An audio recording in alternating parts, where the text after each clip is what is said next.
What if the way you treat yourself is quietly holding you back? What if the comfort you choose every day is slowly weakening your heart? And what if real self-love is not about giving yourself everything you want, but everything you truly need? Take a moment and reflect. Ask yourself honestly, am I taking care of my heart or am I only feeding my desires? Many people today misunderstand the idea of self-love. They believe it means choosing ease, avoiding difficulty, and staying in their comfort zone. But this does not strengthen a person, it weakens them from the inside. Even if life feels pleasant on the surface, think of a child who is spoiled. They grow up impatient, entitled, and emotionally fragile. Now imagine someone who spoils their own soul in the same way. When they avoid every struggle, choose distraction over effort, and chase comfort over discipline, their inner strength begins to fade. They feel restless, empty, and unsettled without knowing why. Real love does not spoil, real love protects. So if you truly care about yourself, you guide your heart gently but firmly. You protect it from what harms it even when your desires try to pull you in the opposite direction. Loving yourself means giving your soul what helps it grow, not simply what entertains it for a moment. And growth isn't always gentle. Sometimes it requires discipline. Sometimes it feels uncomfortable. Sometimes it asks you to let go of habits that hurt you, even if they're familiar. But every step you take toward what benefits your heart brings clarity, strength, and closeness to Allah subhanahu wa ta'ala. That is where real peace begins. The Prophet Muhammad sallallahu alaihi wasallam showed us what real strength looks like: patience, humility, emotional balance, and kindness without weakness. His self-discipline was an expression of love. Love for Allah subhanahu wa ta'ala, love for his own heart, and love for the people around him. When you follow this example, you realize that true self-respect comes from managing your choices, not surrendering to every desire. You cannot support others if your own heart is collapsing. You cannot uplift your family if your inner world is falling apart. Just like the oxygen mask on a plane, you secure it on yourself first, not out of selfishness, but because you need to breathe before you can help anyone else. So perhaps today's question is simple. Are you willing to take the first sincere step toward building yourself again? Not perfectly, not instantly, but with honesty and humility. Even one small step toward Allah subhanahu wa ta'ala can open doors you never imagined. And sometimes that journey begins with recognizing that you deserve more than habits that destroy you. You deserve the version of yourself that Allah subhanahu wa ta'ala wants you to become. Before you can build yourself, you must first understand yourself. Many people rush into change without knowing who they are, what they can handle, and where they truly need help. But real growth begins with honesty, the kind you speak quietly to yourself when no one else is listening. Ask yourself, what are my strengths? What are my weaknesses? What skills has Allah subhanahu wa ta'ala given me? And what gaps do I need to work on? When you know yourself, you stop pretending. You stop acting stronger than you are. You stop hiding your weaknesses behind noise or appearance. You face your reality with humility, and humility is the doorway to strength. Once you recognize your abilities, the next step is simple. Don't show people more than what you truly are. Appear slightly less, not out of insecurity, but out of sincerity. This is humility. And the Prophet Muhammad sallallahu alaihi wasallam taught us that whoever humbles themselves for the sake of Allah, Allah raises them. But when someone pretends to be better, smarter, or stronger than they are, they fall into arrogance. They build a false image that eventually collapses, and when it collapses, their self-esteem collapses with it. This is why the Prophet sallallahu alaihi wasallam warned us against burdening ourselves with responsibilities we cannot carry. It only leads to frustration, disappointment, and regret. Think of a young man who tries to act tough in front of others. He tenses his shoulders, raises his voice, and pretends he can fight anyone. But deep inside he knows he has no strength, no training, and no discipline. This is not confidence, this is false pride, and false pride always leads to embarrassment. To build yourself, you must be balanced. Not too high, not too low. If you pretend you can do everything, you will break. And if you believe you can do nothing, you will never grow. True strength is recognizing your limits and working within them. This is why the example of the airplane oxygen mask is so important. When the mask drops, they tell you to secure yours first, even before helping your child. Why? Because if you cannot breathe, you cannot help anyone else.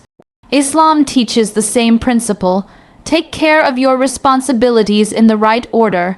Strengthen yourself so you can support those around you. And once you know yourself, true self-esteem begins.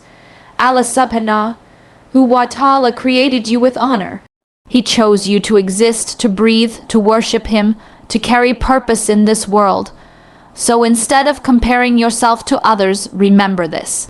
Every person you admire is just a human like you. Every person you fear is just a human like you. No one is better because of money, cars, appearance, or popularity. And no one becomes small because of their struggles. Hold yourself in balance, respect others without shrinking.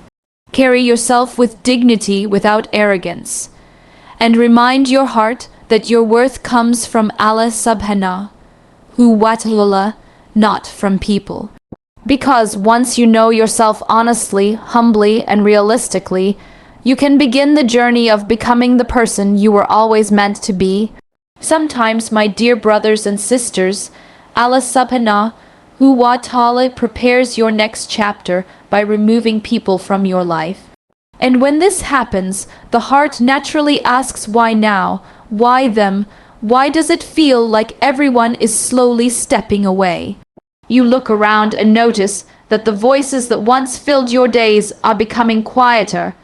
The people who used to message you no longer check in. The ones who once supported you seem distracted or distant, and you start wondering if you did something wrong. But the truth is gentler than your fear. This is not rejection, this is protection. There are moments in life when Allah clears space around you because what is coming requires focus, clarity, and a quieter heart. Not everyone can walk with you to every destination. Some friendships are blessings for a season, but not for a lifetime. Some people help you grow only through their absence. And when Allah removes them, it is not a punishment, it is wisdom. You see, when the heart is crowded with too many voices, you cannot hear your own soul. You cannot hear the gentle reminders that Allah sends your way. So He creates silence around you, not to isolate you, but to guide you. The Prophet Muhammad sallallahu alaihi wasallam also went through moments of deep solitude, and through those moments he found clarity, sincerity, and connection with Allah that no crowd could give. Sometimes Allah separates you so He can strengthen you. He removes noise so you can return to Him. He takes people out of your life not because they are bad, but because their presence is no longer part of your path. And even when it hurts, the wisdom remains. What is written for you will never need to compete with what is leaving you. Many people panic when they feel alone, but loneliness is not always a sign of loss. Sometimes it is a sacred transition. A time when your heart is being prepared for a new beginning. A time when your soul is being trained to stand, to trust, to breathe again without depending too much on anyone else. My dear brothers and sisters, whenever you feel this sudden emptiness around you, pause and reflect. Ask yourself, what is Allah clearing from my life, and what is He making space for? Because His plans are never random. His timing is never late. And His choices for you are always better than your choices for yourself. Perhaps the people who left would have held you back. Perhaps their influence would have weakened your heart. Or perhaps the next stage of your life is simply too heavy to be shared with too many hands. Allah knows you don't. So if this season of your life feels quiet, don't fear it. Walk through it with grace. Trust that the one who removed them will replace them with something better. Maybe stronger companionship, maybe deeper purpose, maybe a more peaceful version of yourself. Because when Allah subhanahu wa ta'ala takes something away, it is only to prepare you for what He intends to give you next. And whatever He gives is always better, always wiser, and always perfectly timed. Have you ever asked yourself, why do I doubt myself when I know I'm capable? Or on the opposite side, why do I sometimes feel confident about things I'm not prepared for? Understanding this difference is one of the most important parts of building yourself.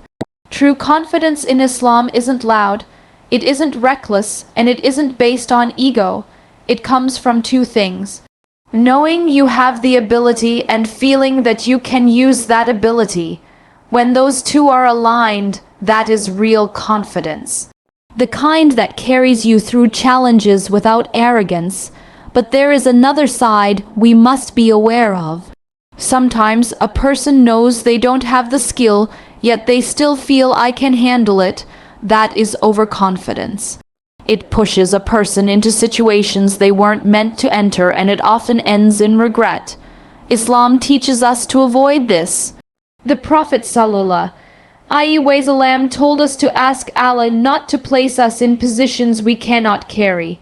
Taking on tasks beyond your capacity only harms your heart and damages your self-respect. There is also the opposite problem, underconfidence.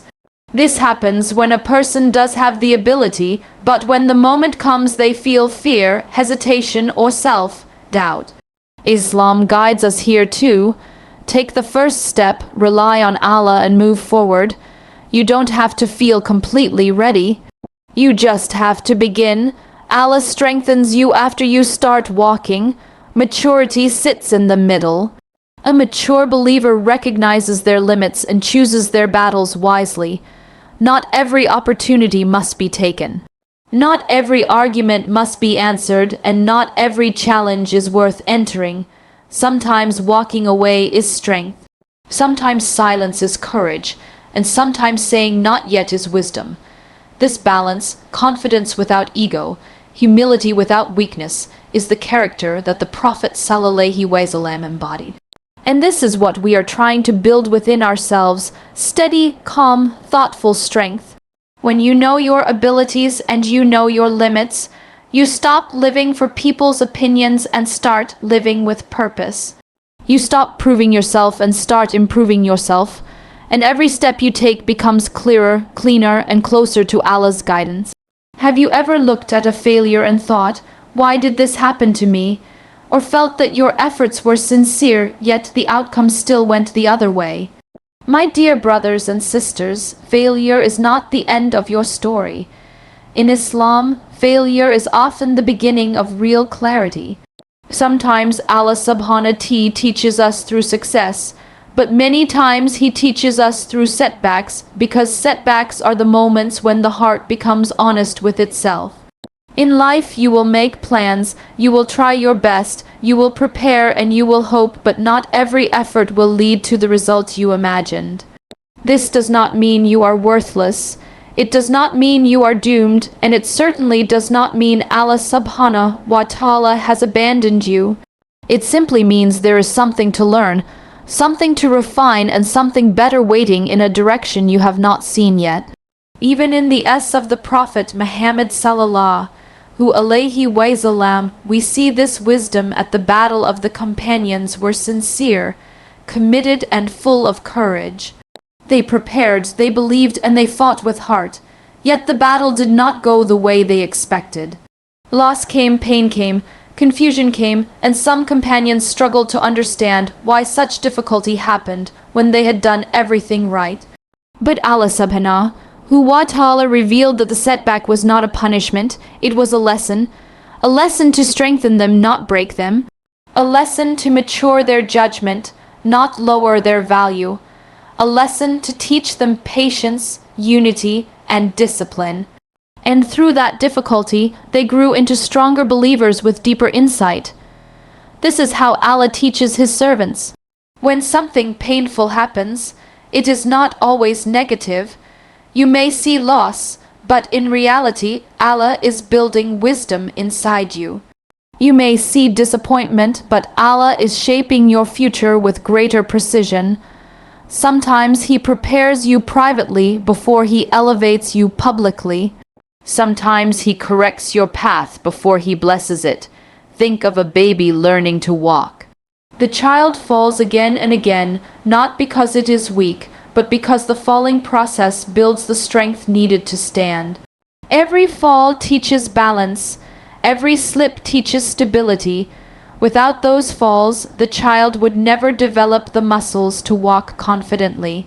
Your failures serve the same purpose. They train you, strengthen you, and guide you. Allah subhanahu wa ta'ala tells us that even when something seems bad, there is good written inside it. You may not see the wisdom now, but one day you will look back and say, if that moment had not happened, I would not have grown into who I am today. So when you fail, don't collapse into self-blame, don't drown in regret. Instead, pause and reflect.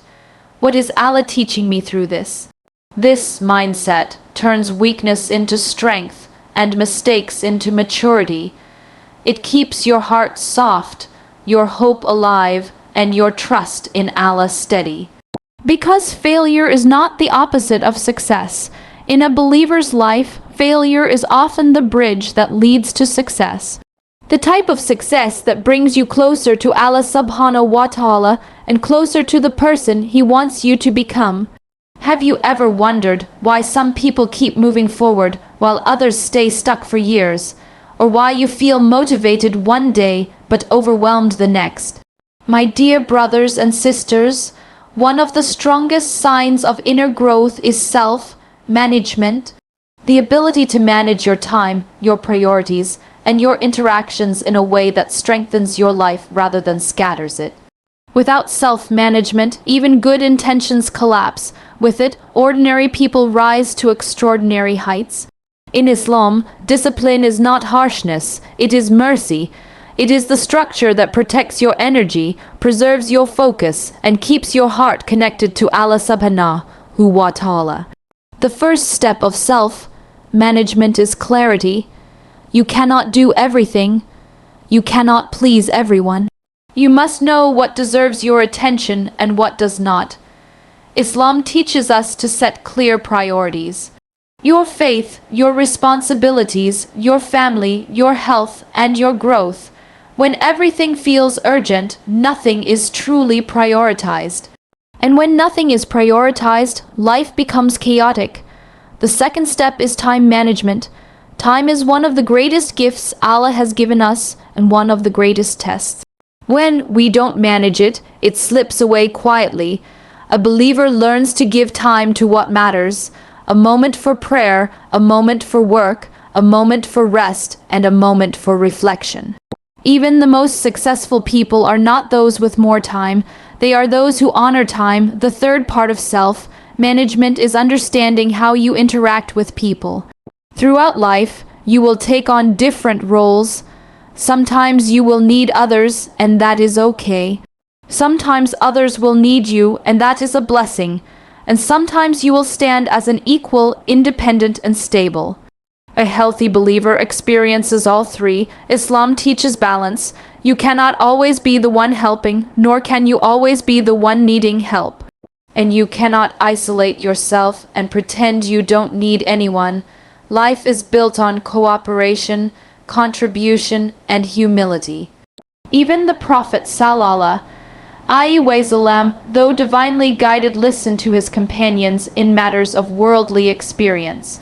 This teaches us that true strength is not in doing everything alone, but in knowing when to lead, when to follow, and when to walk side by side.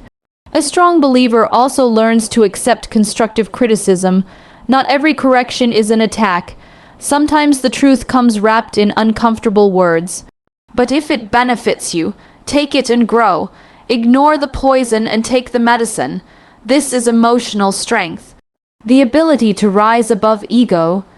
The Prophet sallallahu alaihi wasallam said, Be eager for what benefits you, and one of the greatest benefits is learning from feedback without letting it break you. Self-management is not about controlling every part of life. It is about guiding your heart so it does not get pulled in every direction. It is about walking with purpose instead of reacting to every distraction. It is about living with discipline that elevates you rather than habits that drain you. And when you carry yourself with balance in your time, your priorities, and your relationships, you become more grounded, more focused, and more grateful.